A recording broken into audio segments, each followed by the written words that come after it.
Assalamualaikum warahmatullahi wabarakatuh. Jumpa lagi dengan channel Suyek. Kali ini saya akan membawakan cerita horor yang berjudul Pesan dari Arwah Bunuh Diri. Oke teman-teman, kita langsung ke ceritanya.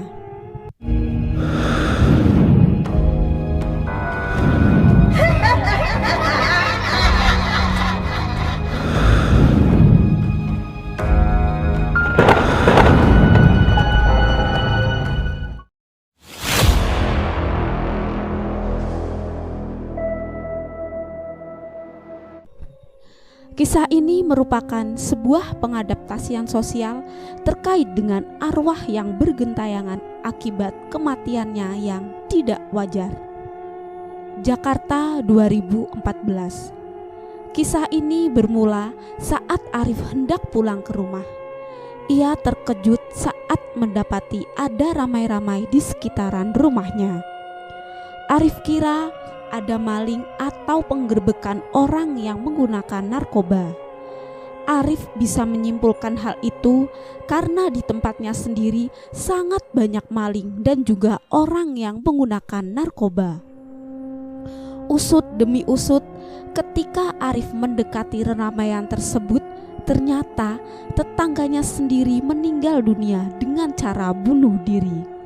Dia bernama Aceng. Aceng ditemukan tidak bernyawa dengan tubuh yang sudah membiru dan dari mulutnya keluar busa yang sangat banyak. Tentu saja hal ini membuat Arif terkejut dan tidak percaya bahwa yang ada di hadapannya sekarang adalah jasad Aceng yang sudah tidak bernyawa. Padahal semalam tadi Arif masih berbincang-bincang dengan Aceng. Mereka berdua dikenal sangat dekat sekali, sampai-sampai para warga mengira kalau keduanya ini adalah saudara kandung. Padahal mereka berdua tidak ada ikatan saudara dalam darah, namun ada ikatan saudara dalam kategori pertemanan. Mengetahui orang terdekatnya meninggal dunia, Arif tidak henti-hentinya menangisi Aceng yang meninggal dengan cara yang tidak wajar. Tubuh Arif menjadi kaku dan tidak bisa bergerak sedikit pun tatkala air matanya berjatuhan oleh sebab melihat Aceng sudah meninggalkannya untuk selama-lamanya. Aceng pun akhirnya dibawa ke sebuah rumah sakit untuk diotopsi. Keluarga Aceng secara bergantian mendatangi rumah sakit. Mereka semua menyampaikan perpisahan terakhir dan mendoakan yang terbaik untuk Aceng. Setelah menemui keluarga Aceng, Arif pun menyampaikan bela sungkawanya kepada keluarga Aceng. Tentu saja hal ini yang membuat tubuh Arif semakin lemas. Dia tahu jika Aceng adalah orang terdekatnya saat ini selama dalam perantauan. Kehilangan sosok orang terdekat adalah salah satu patah hati yang memberatkan bagi Arif. Selain karena Aceng memiliki sifat yang mengerti dalam keadaan apapun, Aceng dinilai sebagai satu-satunya tetangga yang menengok Arif saat Arif sedang sakit ataupun dalam keadaan terpuruk. Hal inilah yang menjadikan Arif tidak bisa melupakan Aceng. Walau bagaimanapun juga, Arif akan selalu mendoakan Aceng untuk ketenangan di alam barunya. Setelah sudah mengucapkan bela sungkawa kepada keluarga Aceng, tiba-tiba salah satu dari anggota keluarga Aceng mendekati Arif. Mereka pun ingin berkata empat mata kepada Arif. Arif hanya mengangguk paham. Mungkin yang ingin dikatakan oleh salah satu keluarga Aceng ini adalah wasiat yang diberikan Aceng sebelum meninggal kepada Arif. Setelah mendapatkan lokasi yang tepat, akhirnya orang itu berkata kepada Arif, "Rif, lu tahu kan, lu orang terdekat Aceng?" "Iya bang, Ada apa emangnya? Gua rasa dia punya sesuatu yang disembunyikan. Maksud abang, Aceng ini punya rahasia yang sengaja disembunyikan. Orang itu hanya terdiam sambil menatap ke arah Arif. Orang tersebut menengok ke kanan dan kiri sekitaran rumah sakit. Dia seperti mengawasi lokasi sekitaran yang memungkinkan masih berlalu lalangnya banyak orang. Benar, tolong kalau kamu dapat pesan itu segera beritahu aku. Maaf sebelumnya, abang ini siapanya Aceng? Aku saudara kandungnya. Arif yang mendengar hal itu langsung terkejut. Pasalnya Aceng tidak pernah menceritakan bahwa dirinya memiliki saudara kandung. Terlepas mungkin ada masalah besar yang ia hadapi bersama dengan keluarganya, tidak mungkin jika Aceng tidak menceritakan hal itu. Aceng tidak pernah memberitahumu jika dia punya saudara kandung. Tidak pernah, Bang. Mungkin dia tidak mau rahasia keluarganya terbongkar. Maksud abang? Tidak ada. Oh ya, saya izin pamit. Jika ada pesan dari beliau, tolong sampaikan. Orang yang mengaku sebagai saudara kandung dari Aceng pun pergi meninggalkan Arif sendirian. Namun Arif masih terus berpikir, apa maksud yang baru saja disampaikan oleh saudara kandungnya tersebut kepada Arif. Pesan dari beliau, maksudnya Aceng. Kan Aceng udah meninggal. Arif pun langsung menangkap sosok pria yang ia kenali sedang berdiri sambil menundukkan kepala. Badannya yang sedikit gemuk dengan potongan rambut yang cepak. Dia mirip seperti Aceng, tetangga dan sekaligus sahabatnya sendiri. Sosok itu membalikkan badannya dan berjalan menuju ke kamar mayat. Aceng! Arif mengucek kedua matanya. Ia tidak menyadari bahwa yang berada di hadapannya barusan adalah Aceng. Sambil memperhatikan sekitaran, Arif pun langsung berlari menuju ke arah ruang mayat. Ia penasaran dengan apa yang baru saja ia lihat. Gak mungkin, Aceng udah meninggal. Mana mungkin dia hidup lagi. Sambil meyakinkan dalam dirinya sendiri, Arif terus berlari hingga menuju ke ruang mayat yang tidak ada satu orang pun yang berlalu lalang di tempat itu. Ia pun menengoki satu persatu jendela di ruangan tersebut. Siapa tahu Arif bisa melihat orang yang mirip seperti Aceng. Saat Arif sedang menengoki satu persatu isi dari ruangan tersebut, tiba-tiba ada yang menepuk pundaknya dari belakang. Tentu saja hal ini membuat Arif langsung kaget sembari berteriak histeris. Loh mas, lagi ngapain? Astagfirullah, bikin kaget aja. Bilang permisi kek. Maaf mas, tapi emang dari tadi saya bilang permisi. Arif pun terkejut saat petugas dari rumah sakit itu mengatakan hal itu. Ia sendiri sedikit kebingungan. Pasalnya Arif tidak menangkap satu pun suara saat dirinya sedang menengoki jendela. Emang masnya gak denger? Enggak mas, saya gak denger apa-apa. Petugas rumah sakit juga merasakan keheranan. Pasalnya ia sudah beberapa kali memanggil-manggil nama Arif, namun Arif tidak mendengarnya. Mas cari apa di sini? Tanya petugas rumah sakit tersebut. Teman saya mas, jelas Arif. Teman mas yang baru meninggal. Loh, kok mas tahu? Petugas rumah sakit itu menatap ke sebuah ruangan yang mana di depan ruangan tersebut sudah berdiri sosok pria dengan berbadan sedikit gemuk dan potongan rambutnya bermodel cepak. Sambil menelan ludah dalam-dalam, petugas rumah sakit itu pun kembali menatap Arif dengan tatapan yang penuh ketakutan. "Mas, memangnya dia meninggal karena apa?"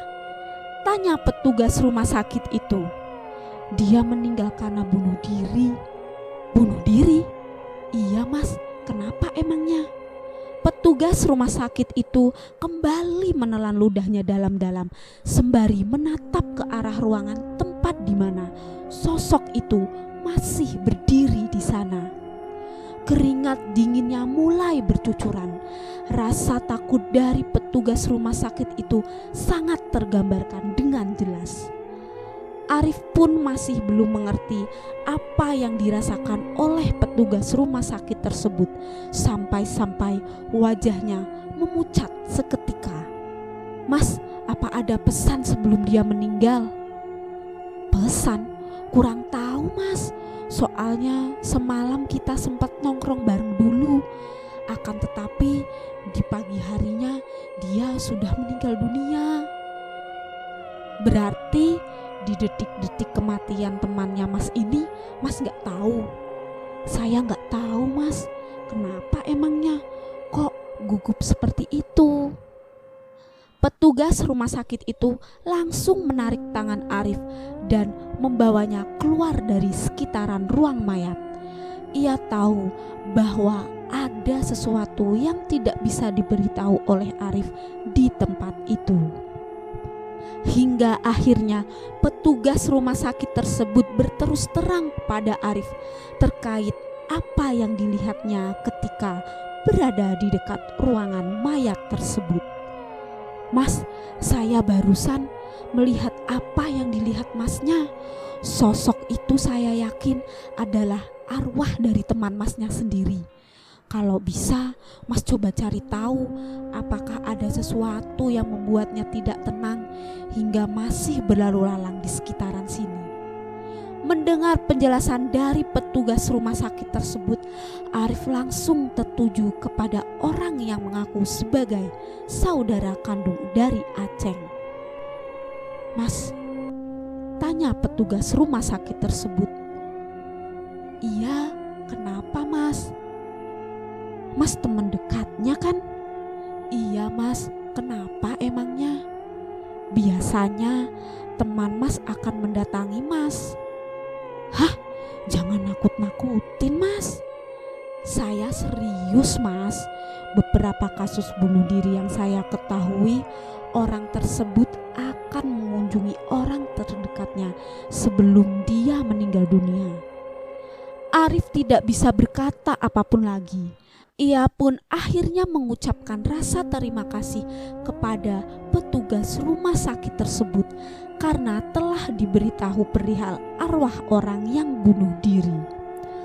Arif pun segera meninggalkan rumah sakit tersebut dan kembali ke rumahnya. Saat ia tiba di rumah, Arif langsung merebahkan tubuhnya di kasur. Ia merasa hari ini sangat melelahkan. Belum lagi pikirannya masih terbayang-bayang akan kematian Aceng yang masih menyembunyikan misteri. Beberapa saat kemudian Arif pun tertidur. Ia kemudian memimpikan Aceng yang sudah berada di sampingnya saat ini. Aceng yang berada di sampingnya terlihat sangat sedih.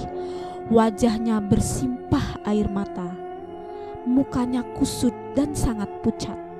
Tangisannya itu membuat Arif iba dan menanyakan apa yang sebenarnya terjadi. "Ceng, itu lu kan?" "Rif, tolong gua." "Lu kenapa?" "Gua takut sendirian." "Lu gak sendirian Ceng, ada gua." "Gua ngerasa sendiri, gua takut." Aceng pun langsung menampakkan wajah aslinya ke hadapan Arif. Mukanya tiba-tiba melepuh seperti orang yang habis terkena api. Sambil mengucapkan permintaan tolong, Aceng pun beranjak bangkit dan pergi meninggalkan Arif. Arif yang melihat kengerian itu langsung terbangun. Ia langsung melihat jam dinding, ternyata sudah menunjukkan pukul 8 malam. Astagfirullah. Tiba-tiba terdengar suara tangisan dari luar kamar. Suara tangisan itu sangat lirih namun jelas. Arif pun segera bangkit dari tempat tidurnya dan segera keluar dari kamar. Akan tetapi begitu Arif mendekati suara tersebut, suara itu terdengar sangat familiar. Suara tangisan itu mirip seperti apa yang baru dimimpikan oleh Arif barusan. "Ceng, itu lo." Suara tangisan pun terhenti. Namun tidak lama kemudian tiba-tiba terdengar lagi suara benda jatuh tepat di hadapan rumah Arif.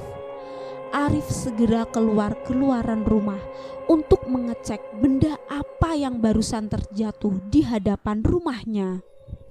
Setelah Arif mengecek, ternyata benda tersebut adalah sebuah buku kecil yang biasa dibawa oleh Aceng untuk menulis segala sesuatu yang dirahasiakannya. Arif pun membaca tulisan yang ada di buku tersebut. Ia pun menemukan sebuah tulisan yang ditulis oleh Aceng. Tulisan itu berbunyi, "Aku rindu keluarga kecil, aku rindu ayah dan ibu." Ternyata hal itulah yang membuat Aceng merasa hidupnya tidak tenang. Usut punya usut, ternyata Aceng adalah korban dari broken home kedua orang tuanya.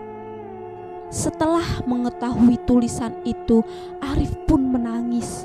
Ia tidak bisa membayangkan bagaimana perasaan hati Aceng yang sangat tersiksa karena korban dari broken home kedua orang tuanya. Dan akhirnya Arif pun mengetahui pesan yang ingin disampaikan oleh Aceng. Ia pun berniat untuk memberitahu saudara kandungnya mengenai hal tersebut. Singkat cerita, keesokan harinya Arif pun langsung menuju ke rumah saudara Aceng sembari membawa buku diari milik Aceng. Setelah tiba di rumah tersebut, Arif pun langsung menemui saudara kandung Aceng dan menyerahkan tulisan tersebut. Dan saat dimana saudara kandungnya membacakan tulisan itu, ia pun langsung menangis karena merasakan apa yang dirasakan oleh Aceng sendiri. "Terima kasih bang, lu udah ngasih tulisan ini ke gua. Berarti orang tua lu udah cerai bang." "Iya benar, orang tua gua udah cerai." Mendengar hal itu, Arif pun hanya bisa menundukkan wajahnya. Ia pun minta kepada saudara Aceng untuk menemui kedua orang tuanya yang telah berpisah agar bisa mendatangi ke kuburan Aceng guna berziarah. Permintaan Arif pun dipenuhi oleh saudara Aceng. Setelah Arif menyampaikan hal tersebut kepada saudara Aceng, Arif pun langsung pulang ke rumahnya. Sesampainya di rumah, Arif langsung merebahkan tubuhnya dan kembali tidur. Dalam kondisi tertidur, Arif pun kembali dimimpikan Aceng. Kali ini Arif melihat Aceng tersenyum bahagia. Aceng pun langsung mengucapkan ucapan terima kasih kepada Arif. Semenjak itulah arwah Aceng menjadi tenang dan tidak menangis lagi. Oke teman-teman, sekian cerita dari saya. Wassalamualaikum warahmatullahi wabarakatuh. See you next time. Bye.